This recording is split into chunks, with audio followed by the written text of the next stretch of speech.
Cosmic Horrors. The stars are right once again, and the great old ones allow us to talk about for 30 plus minutes H.P. Lovecraft, the horror writer who's a genre unto himself.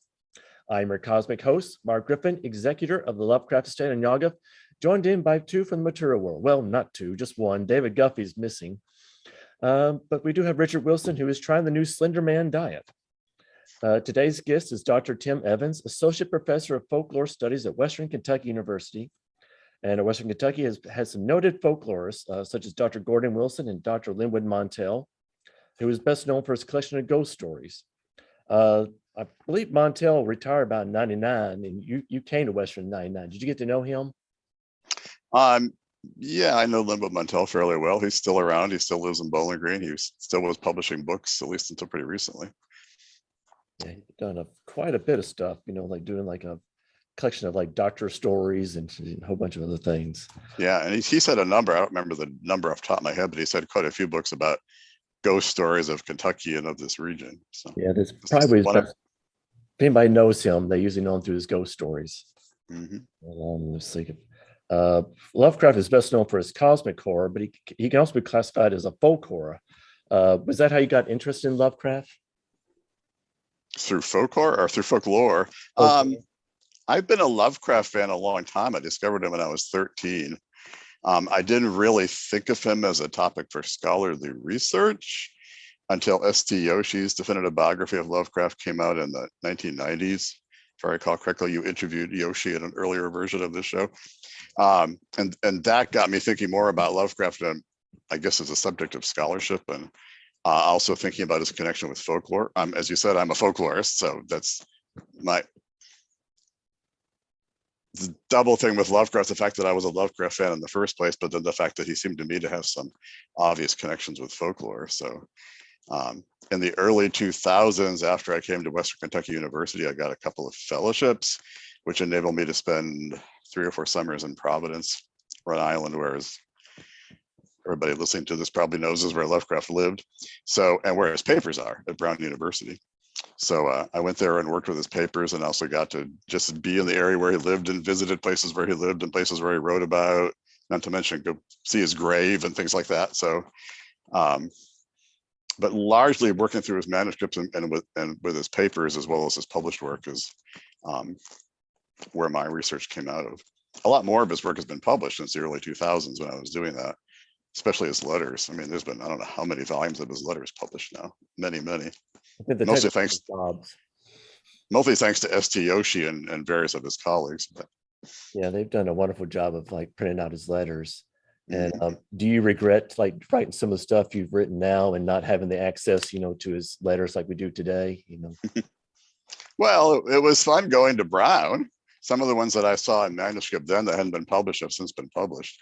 But it was great to have that opportunity. I mean, yeah, now you can see more of his stuff without going to Providence, but why not go to Providence? It's a great place. And I guess one of the papers that you wrote was The Last Defense Against the Dark, Folklore, Horror, and the Use of Tradition in the Works of H.P. Lovecraft. What inspired you to write that one? What inspired me? Well, what I've already said, an interest in Lovecraft and his use of folklore. What I mostly focus on in that article is Lovecraft's antiquarianism. People, of course, know Lovecraft as a horror writer, but he saw himself also as an antiquarian, a lover of old things.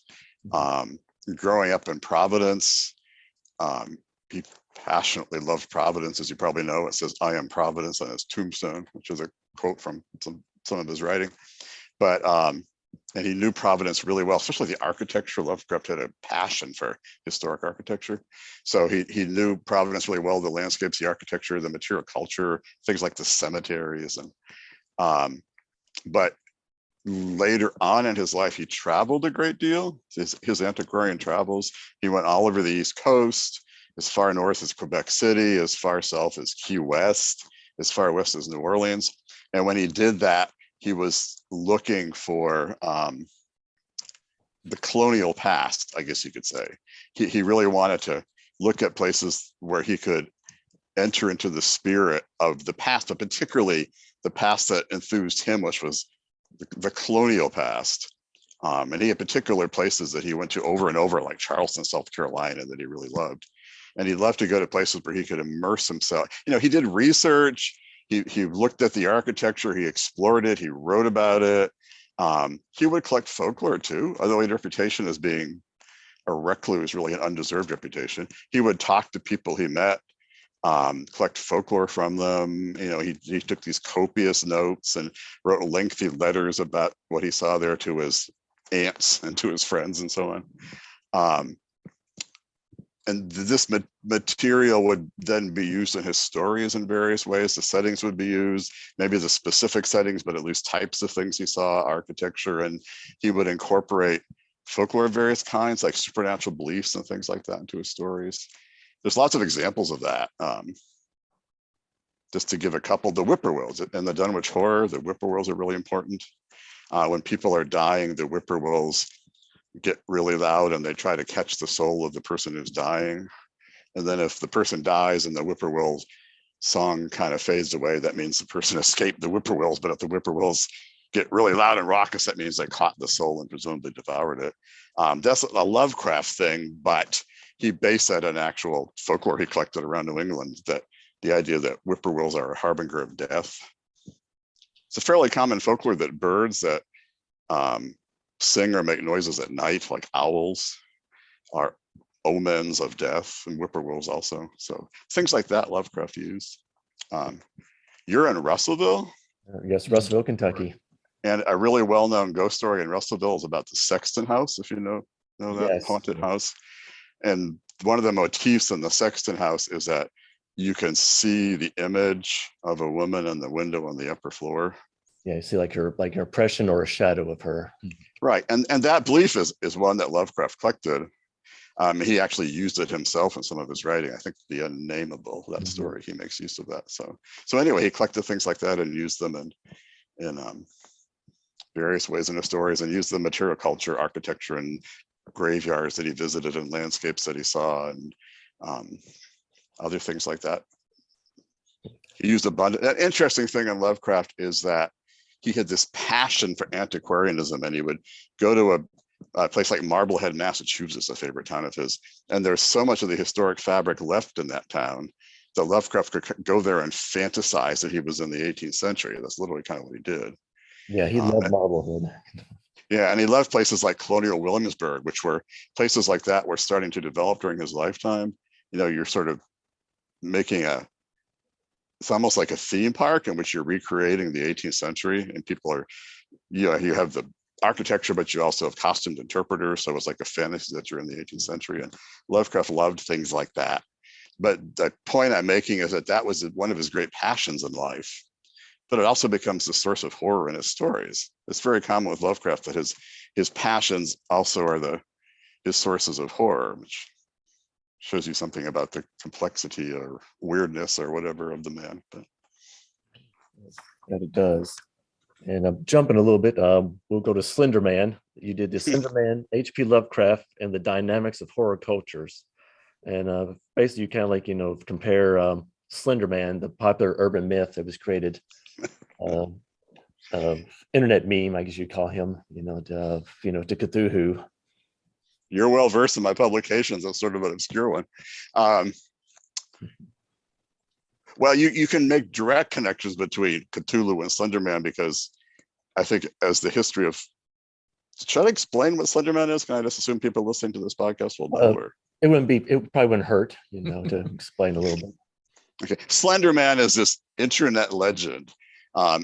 He was invented in 2009 on a web page called Something Awful was having a contest where you took snapshots, photos, and then doctored them a little and turned them into something creepy, photoshopped them. So one guy named Eric Knudsen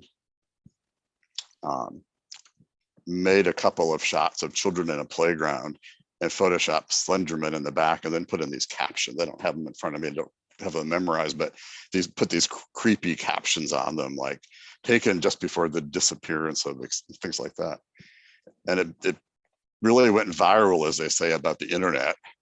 Became very popular. People made different variants on it. one of the variants which came along pretty soon was that Slenderman had all these tentacles, which to me seems like an obvious connection with Lovecraft, Cthulhu anyway. But the connection I draw more in that article is the idea of,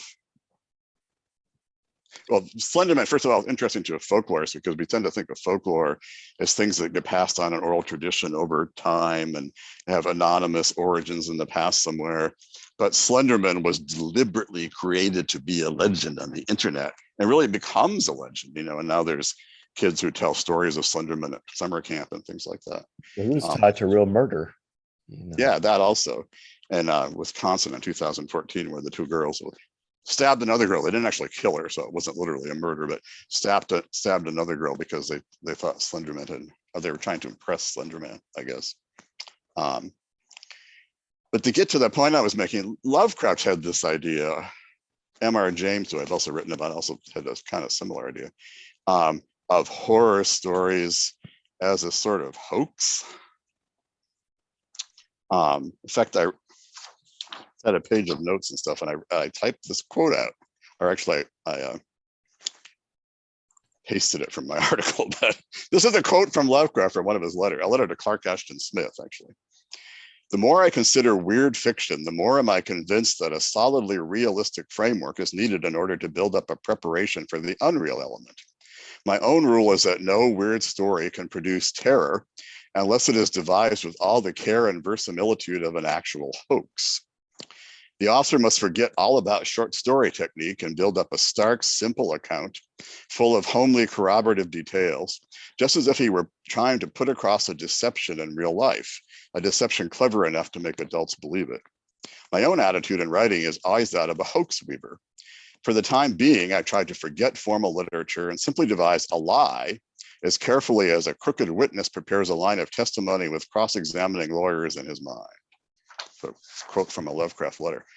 And when you think about Lovecraft's creations, I mean, there's lots of people who thought the Necronomicon was real. I mean, he really succeeded in creating these hoaxes. And in a certain sense, that's exactly the same thing with Slenderman, right? Somebody invented, this person named Eric Knudsen, I think that's his online pen name, not his actual name, but anyway, invented Slenderman as a hoax and then tried to get people to believe it.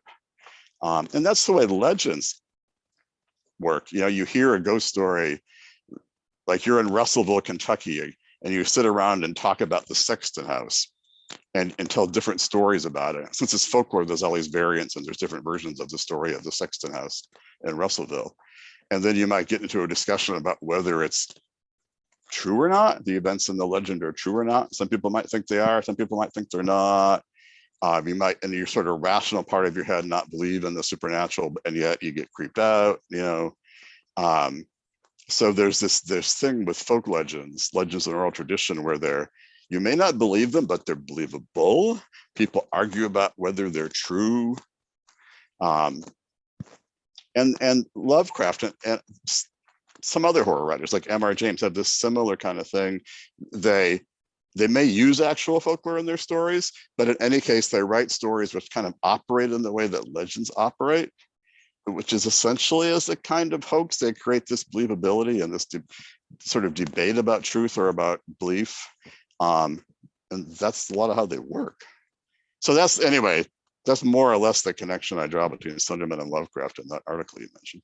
Yeah, I thought it was interesting as far as taking the Slender Man as kind of like as you were saying, in terms of say over time, something like a legend or something along those lines. But with it being on the internet, kind of technology accelerating, that process where he's relatively recent, but that same process, that those other legends and urban legends that might have gone through that maybe takes decades or something like that was done in only a handful of years due to the fact again that the technology involved kind of accelerates that process, makes it happen faster. Right, definitely. And Slenderman went viral a lot faster than Cthulhu did. Yeah. Quite a bit. And I guess like Lovecraft used a lot of folklore to add more realism, to his to his stories, kind of like a hip familiarity for people. And kind of like, using the vampire panics of New England, like in the shunned house and stuff like that. And using real places, since you mentioned the shunned house, that's set in an actual house you can go visit, and it's privately owned, so they may not let you inside, but you can go look at it from the outside in Providence. Now, did you go see the Shunned House when you were in Oh, Providence? definitely, yes. There was another book. There was no, excuse me, article: Tradition, Illusion, Antiquarium, and Tourism, and Horror and Lovecraft. Uh, I thought that was an interesting quote you had. It's been often noted there are two distinct sides to the personality of interest of H.P. Lovecraft: the cosmic and the antiquarian. And you basically say less attention is paid to his antiquarianism. And I have to say that of all the articles you've written, this is probably the one that really opened my eyes, kind of about Lovecraft, and made me look at him a little bit differently. About of his that we can't really understand Lovecraft until we understand his appreciation for architecture. Yeah, I've seen Lovecraft classified as a Gothic writer, I guess because he wrote horror stories, and he was influenced by Gothic writers. But he was very much part of the colonial revival, which was an important cultural and political movement, certainly in America during his lifetime. And it gets reflected in the built environment. Like at Western Kentucky University, I teach American architectural history, so I teach about this. And in that period of time, teens, 20s, 30s, there were colonial revival houses being built all over the United States. There were colonial revival monuments being put up, like our Pilgrim Fathers and things like that. And there was colonial revival music being written and literature and so on. And Lovecraft was very much part of that. If you're going to classify him sort of architecturally, it actually would make sense to say he was a colonial revival writer more than a Gothic writer. Where was I going with this? But he was very much part of that. He was involved with historic preservation in his native Providence, trying to save some of the older buildings without too much success. But anyway, he tried. But again, his fascination with the colonial era, which had to do with his sort of conservative politics and his taste in the arts and his interest in history, but very much ties in with his stories, which often are like it's Shadow over Innsmouth, right? Is about a guy who visits this town, which still looks like a rundown version of what it looked like in the 18th century, because it's been taken over by these monsters from the sea. So in a sense, Innsmouth is like colonial Williamsburg, right? He's visiting this town, which is like going back to the 18th century, except instead of costumed interpreters, it has these amphibious creatures from the sea living in it. But so again, what he was passionate about also becomes the source of his horror. It's complicated, and Innsmouth also shows the theme of miscegenation, which is common in his work, right. Interracial breeding marriage, which is a source of horror in stories like the Dunwich Horror or Shadow over Innsmouth. And yet in Innsmouth, the narrator finds out that he himself is descended from these monsters of the sea. But at the end of the story, it becomes a source of beauty instead of horror. And then in his later stories, like At the Mountains of Madness, the aliens become sympathetic. And, Lovecraft was horrified by miscegenation, horrified by things like that, but he also was fascinated by it. And you can take into account, for example, that he was taught by his mother, especially to be racist, to be anti-Semitic, to be xenophobic, anti-immigrant. And then he married a woman who was a Jewish immigrant, So, I mean, there's all these complexities and contradictions in Lovecraft. Yeah, that's one thing to say about Lovecraft. There are a lot of contradictions about him that he seemed to have did a lot of growing as well. It's just if he lived a little bit longer, he may have became a completely different person. He did change a lot in his life. That can't be argued with. Especially his politics, which basically went from being right-wing to being left-wing. So. There was one quote I came across really liked. He did not collect objects on his travels like many of his contemporaries, but instead he collected observations and memories that filled his letters. And it does seem like in a lot of his travels, that he almost like enjoyed the experience and like sharing, what he discovered. It was almost like being like some type of investigative reporter, I could see him in this day and age, if he loved the technology, having like a webcam and doing like, a web blog, showing people what, he discovered everybody. Definitely. I think Lovecraft enjoyed being a travel writer as much as he enjoyed being a horror writer. Yeah. Although his travel writings weren't published after his death. Yeah, didn't two of them get published? Like one of the first twos he did. I was thinking that two of them had gotten published while he was alive in some small journal. Don't think so. He circulated them among his friends. I don't know that he really tried to publish them. And you were also talking about, you made mention about like, it's probably the one thing really kind of stood up, I like Pickman's model, how the neighborhood there got demolished. The East End, I think it is, if I recall correctly, in Boston. Mhm. Yeah, they still had a lot of his 18th century fabric when Lovecraft visited it, and he set that story there, and then just shortly thereafter, practically the whole thing got torn down. So, which of course greatly upset Lovecraft. So he essentially set that story there right at the end of his existence. I mean, the East End's still there, but not that historic colonial era East End that Lovecraft saw. Are you familiar with Donovan K. Loax? He was I know who he is. I don't know him personally. he was very interested in geography of Lovecraft, and he'll like track down, a lot of the places that he went, and he like one of the houses that got mentioned in the case of Charles Dexter Ward, he found out that it was actually belonged to like his aunt's maid. And it was kind of it was quite a discovery for him, just like tracking all these places were real locations that he knew and probably visited. And so place seems to be very important for Lovecraft.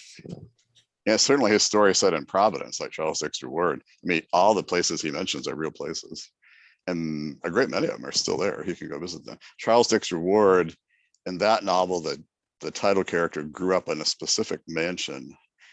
And one summer I spent in Providence, I actually lived just around the corner from it.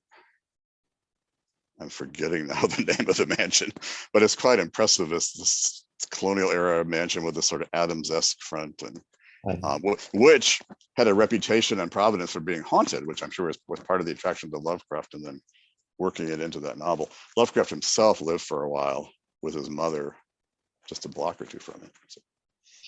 And there was seeming like a lot of the places that he made mention were not too far from where he lived. So I'm assuming when he did all these like night haunts or something like that, he would like pass by them and look at them and stuff like that.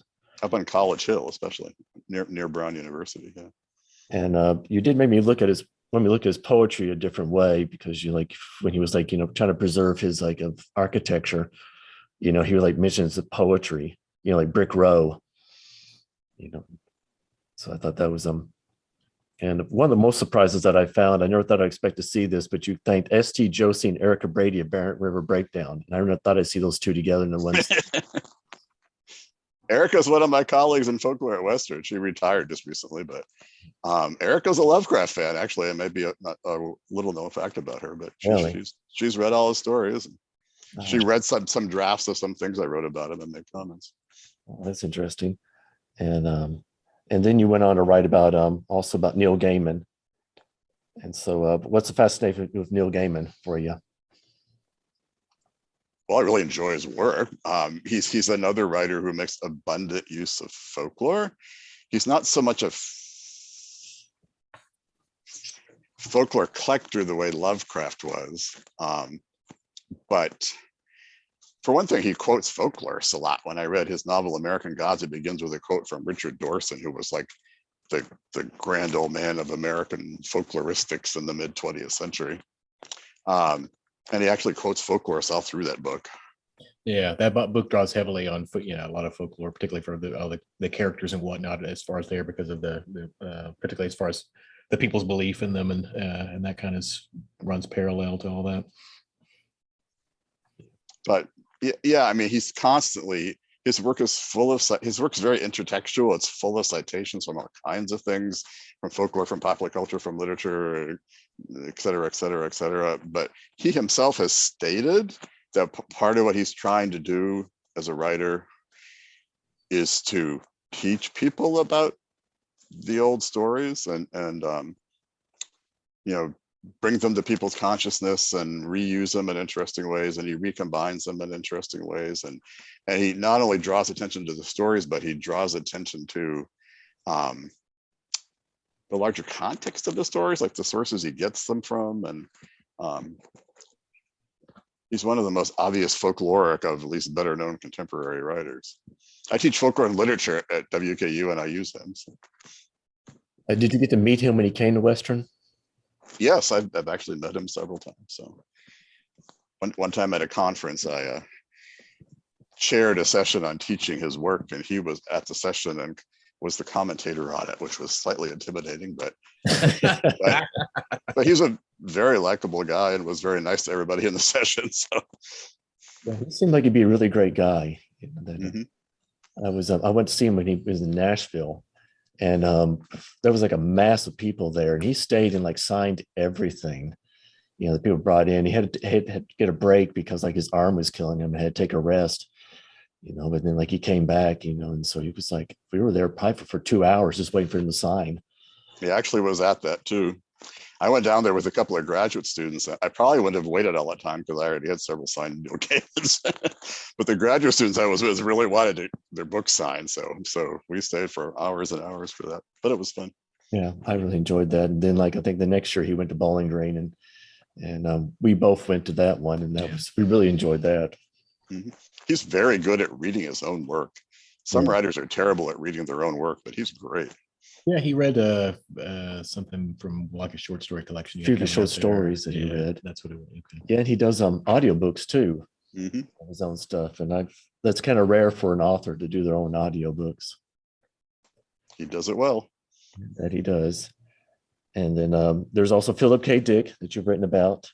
And so what's the fascination of Philip K. Dick? What do you like about him?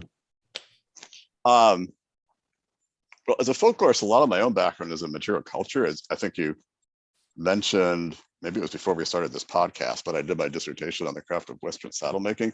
Also done work with architecture. I have a lot of interest in material culture. That relates to Lovecraft. But the thing with Philip K. Dick, well, I've only actually published one article on him, which was on the novel The Man in the High Castle. The Man in the High Castle was an alternate, if you haven't read it, was an alternate history novel. It's set in 1963, which is when he wrote it, but it's in a world in which the Axis powers won World War II. The US has been divided between Japan and Germany. Japan controls the West Coast, which is where it's set, where the novel's set.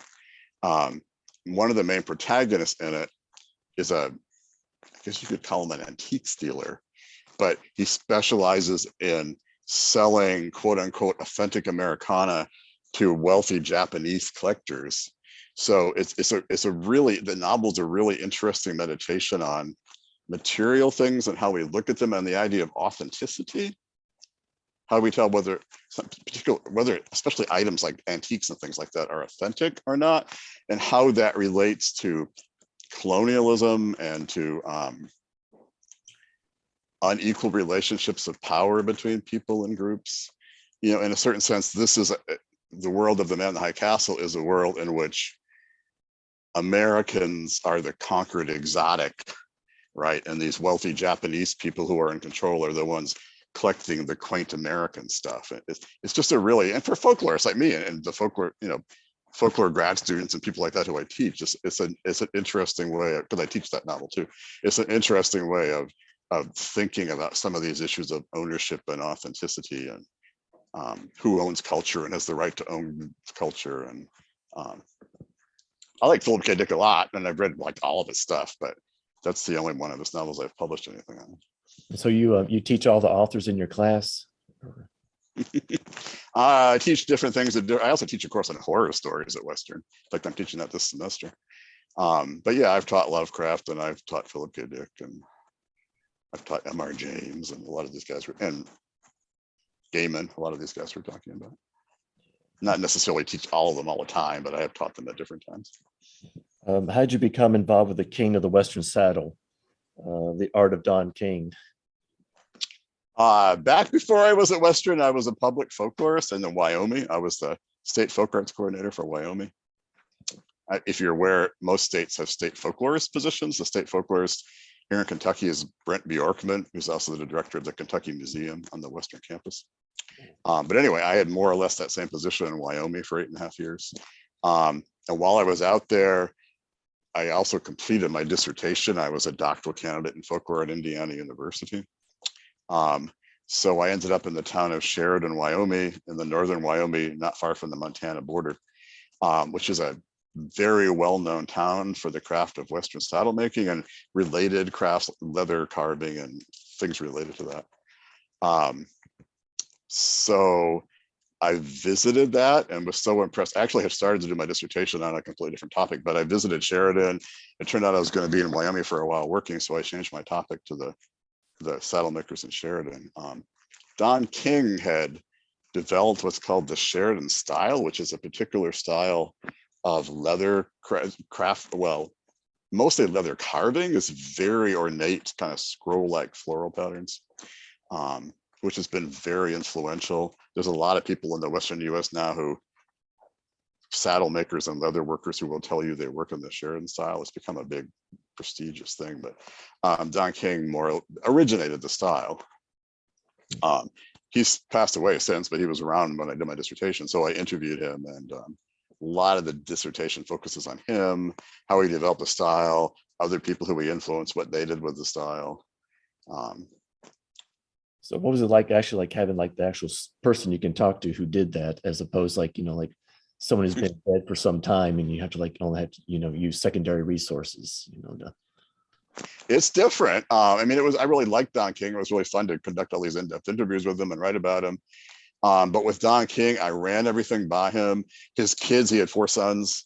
They wanted copies of my interviews, so I got the interviews transcribed and gave them copies. Everything I wrote about Don King, I gave to him and ran by him. And I wanted to write something that Don himself would like, and people in that community, the sort of saddle making, cowboy, Western ranching community, would like. Lovecraft, you write about Lovecraft, obviously you're dealing with, not interviewing Lovecraft, you're dealing with his letters and so on. But also you don't have to worry about offending Lovecraft because he's dead, right? So, but with Don King, with a living person like that, you do have to think about that. So you can write about, as people have been doing a lot recently, you can write about Lovecraft's racism. But if you're interviewing and writing about a living person, you need to think twice about representing the dark side of them, Not that Don King's racist, he's not at all, he's a great guy. But the point is, it's really different to write about a living person. And you really need to think about, it's an ethical issue, right? You don't want to, somebody grants you all these interviews and finding out all this in-depth information about them. You're not going to write bad things about them.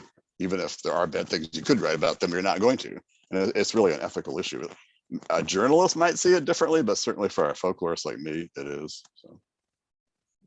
So yeah, it's really different from writing about someone who's dead like Lovecraft. And you also wrote the horse barns of Laramie Plains. What's so special about the horse barns there that? Well, most of the time I was in Wyoming, I lived in Laramie, where the University of Wyoming is. And in the Laramie Valley there, Laramie is in this big valley surrounded by mountains, beautiful place. But in the valley there were all these giant barns made out of logs, really huge, 2-story. And they're just really noticeable elements of the landscape, and nobody had really written anything about them. So I got interested in them and did some research and published some stuff. My wife, Eileen, who's an architectural historian, and I kind of did that together. But they were a lot of the ranch, well, at least the bigger ranches in the Laramie Valley, a lot of them had originally been settled by either remittance men from the UK, that's like younger sons of aristocratic families who came to the New World to try to make their fortune, or by wealthy people from the Northeast. And they developed this culture in which they raised thoroughbred horses and did fox hunting and things like that. So they had a lot of horses, and they built these huge barns. And they hired the Union Pacific Railroad came through there. And so a lot of people moved in there who worked on the railroad who were tie hacks. A lot of them were Scandinavian. So that wealthy ranchers would hire these guys to cut down the pine trees and construct these huge horse barns with them. They had an interesting method for constructing them because they would have horizontal logs and then have vertical logs at intervals, and would slide the horizontal logs into the vertical logs, and then they can make really long walls with logs. So anyway, I mean, there were this really interesting things on the landscape, and there was this kind of complex history of them with the interaction of different social classes and ethnic groups that kind of came together to explain how these barns got constructed. So I don't know how that relates to anything else we're talking about. It sort of does, I guess, folklore, material culture. But anyway, they're fascinating. If you're ever driving I-80 through Wyoming and go by Laramie, you can see some of those barns on the landscape. So how does I guess like the layman would probably not necessarily see architecture and folklore as being like intertwined. They seem as almost like two separate things. How do they connect to you? I guess people who aren't folklorists, when you say folklore, might tend to think of stories, and those are certainly an important part of folklore. But folklore is all kinds of things. Folklore tends to be traditional, it tends to be artful. Stories are folklore, music is folklore, like a lot of what Erica Brady does, who you mentioned. But material and beliefs, like folk beliefs, like that belief about the image in the window that we talked about earlier that Lovecraft used, and supposedly the Sexton House has that. But material culture can also be a kind of folklore. Architecture, for example, those barns that we just talked about, the Scandinavians, mostly Swedes and Norwegians, who built those barns, came in as tie hacks and built those barns. The technique I just mentioned, it's called piece construction. That was something they knew from Scandinavia. It's a traditional way of building a barn, which had been passed down over the generations. Right. So architecture can be a kind of folklore too. If you look at types of architecture that are passed down by word of mouth within communities, like teepees, like adobe construction with adobe bricks in the Southwest, things like that. There's lots of examples even around Kentucky on the landscape. There's lots of examples of folk architecture. It could be traditional ways of building structures, or it could be traditional layouts for structures. Like when I drive around the Mammoth Cave area, I see a lot of double pen houses, which are these houses with symmetrical fronts and two front doors. It's basically a kind of folk house. I don't think too many of those are built anymore, but 100 years ago, lots of them were. It's a traditional way of building a house, right? Someone builds a house on their land. They haven't been to architecture school. They just build a house that looks like their neighbors' houses or the way their parents built their house or whatever. So there's these certain ways of laying out the house and placing the chimneys and placing the walls. It's folk architecture. It's passed on traditionally in the same way that a legend might be, or a folk song or something like that. So with, I guess, modern construction techniques and even like 3D printers being used to build houses, are we losing kind of like our traditional way of building? Or is it a new one that's being formed? Yeah, but like any folklore, old things go away and new things come along. You might use some modern technique like 3D printing, but use it to make a traditional form. Some traditional ways of building, like adobe construction, making buildings out of mud is a way of constructing buildings which makes a lot of sense in this era of global climate change. It's very green, it's using local materials.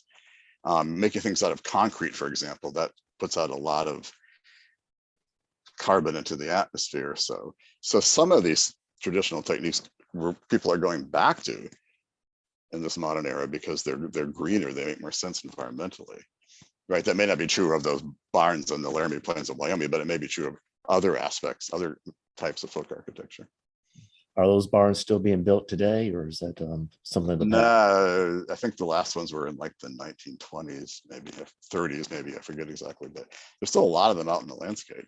And because they're so grand and big, there's been an effort to preserve many of them. So a lot of them are still there. Okay. Also, Wyoming has a humid climate, so the logs don't rot as fast as they might in Kentucky. Yeah, it's a lot drier there.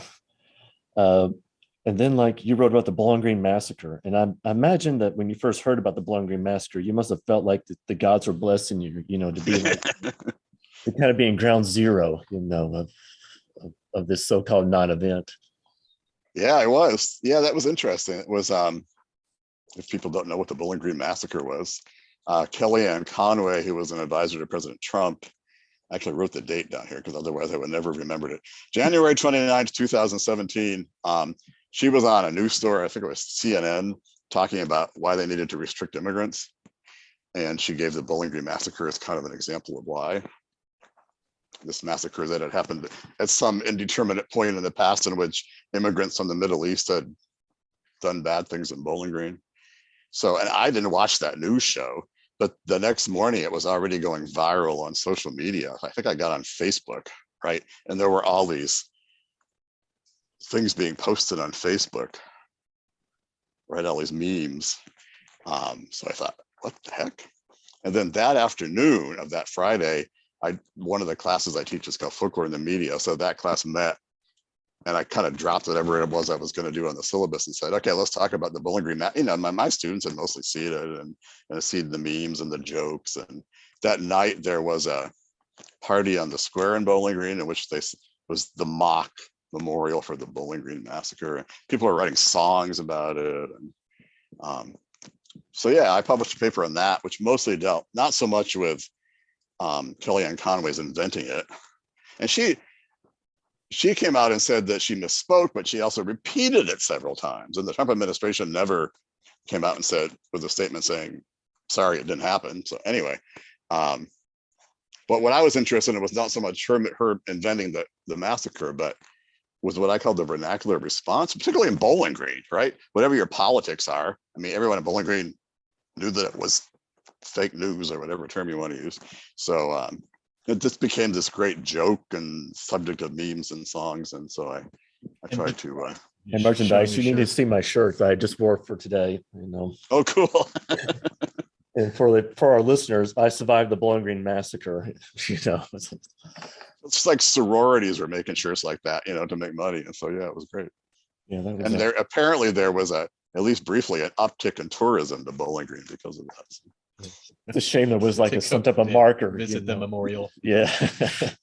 You have like some type of non-memorial for it, you know. So the greatest non-event in the history of Bowling Green, I guess. Yeah. And I think Bowling Green, when they like Daily News, when they did like their recap for the top 10 events, they definitely listed that as being like one of the top 10s for that year.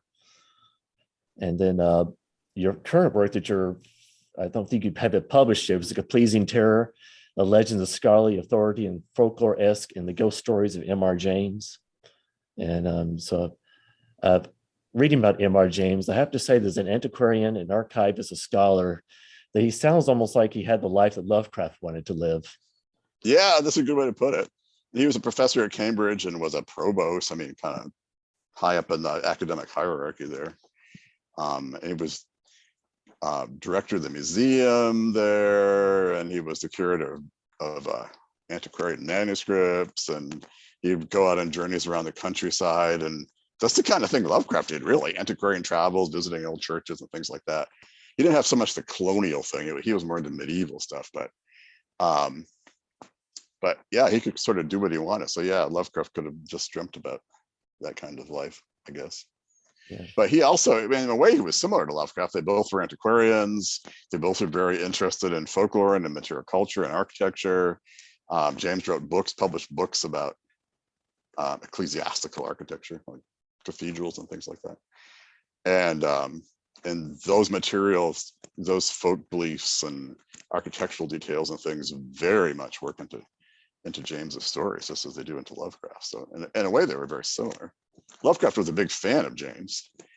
As far as I know, James never knew about Lovecraft. James was older than Lovecraft, though. He did. He was aware of him. When Lovecraft wrote that kind of like that supernatural article that he did, a copy was sent to like of M.R. James, and he read it, and he wasn't too crazy about Lovecraft's writing. He thought he mentioned cosmic too many times in the article and all that. So he was aware of him. And they had very different styles. James believed in understatement, and Lovecraft could get a little wordy. Yeah, he did love his adjectives. And in this, I was also in my show, our show, I should say, I used to do like kind of a word of the program, and the word for this podcast is going to be folklore-esque. Do you know what that word is, Richard? But just by breaking it down, I'm assuming as far as that it incorporates the characteristics of folklore, like you're describing something as folklore-esque, when it would, the meaning that it's similar to or has the characteristics of what one tends to think of as folklore. It pops up quite a bit in your works, and I was you care to define what folklore-esque means for people? Things that people think are folklore, or sort of the popular culture idea of folklore, or what folklore is. An example I use in class is Paul Bunyan, because he was invented by a timber company in a series of advertisements. And then a lot of the story we know about him came out of the Disney film from the 1950s. But everybody thinks he's folklore. And maybe you could argue that he is because everybody thinks he is, so therefore he is, if you see what I mean. But at any rate, yeah, writers like M.R. James and Lovecraft, right? They would take elements of folklore and then rearrange them in original stories, or they would tell stories which were not based on specific folk legends, but were kind of structured like folk legends, right? So they would write original stories that seemed like folklore, and that was part of their effectiveness, that sort of idea, that hoax-like quality that I mentioned earlier. So I think they're both good examples of writers whose work is folkloresque. Yeah. As is Neil Gaiman. Yeah, he does quite a good job. I went to see The House on the Rocks just because of the American God story. I had to see that place. I did that too for the same reason. Just last summer we were there. Yeah, that's I can't even describe The House on the Rocks to anybody. You almost have to go there just to experience it to understand. Yeah, it's an amazing place. I find it interesting, that Frank Lloyd Wright had his Taliesin, so you almost like have like an example of one of the best architectural minds, of America, and then you have like one of the best samples of American gaudiness, they're up so close to each other, and that I guess like Wright, hated the House on the Rock, and his students, and hate the House on the Rock and have much disdain for it. But the man who developed the House on the Rock, whose name I'm blanking on, but was influenced by Wright. Yeah, particularly the original part of the house up on the rock was sort of a Wright imitation, I guess. Yeah, I can see that. But he was but he definitely took it a lot farther than I guess Wright would be comfortable with. Mm-hmm. All right. And is there anything else you want to say? Want to add? Not that I can think of. All righty. Well, I guess we'll conclude. Richard and Dr. Evans, I see the stars are no longer right. We must cease all discussions until they align again next month. 30 plus minutes of H.P. Lovecraft is sponsored by the Bowling Green Massacre Memorial Society. Never remember the events of 2017. This podcast was created in association with LovecraftPod.com and Logan Speculative Fiction Group, with the help of the Logan County Public Library and the Great Old Ones. Special thanks to Katie Tyson for being the DM and Joshua Dukes for the subgenius. Until we meet again, may you board the raft of Princess Cthulhu right in the dark cavern.